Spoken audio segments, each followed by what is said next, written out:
ازالۃ الخفا عن خلافت الخلفاء، یہ بھی ایک کتاب ہے، یہ کتاب فارسی میں ہے اور اس کا اردو ترجمہ دستیاب ہے۔ اس کتاب میں خلفائے راشدین کی خلافت کے برحق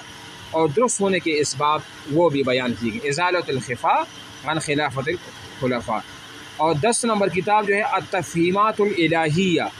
یہ 2 جلدوں میں ہے، اور اس میں کیا ہے، اس کتاب میں مسلمانوں کے مختلف طبقات کو مخاطب کر کے ان کو دعوت دی گئی ہے اور ان کی اصلاح کی کوشش کی گئی ہے، یہ بھی ہے، ٹھیک ہے۔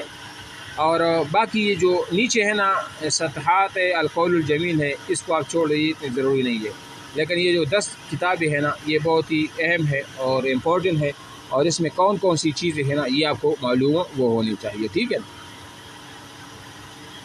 قرآن کی 13 نمبر قرآن کی جو ہے نا 5 بنیادی علوم ہے، یہاں سے پھر ہم کل پڑھیں گے۔ آج ہم نے جو پڑھ لیا شاہ ولی اللہ کی تعریف، شاہ ولی اللہ کہاں کا تھا،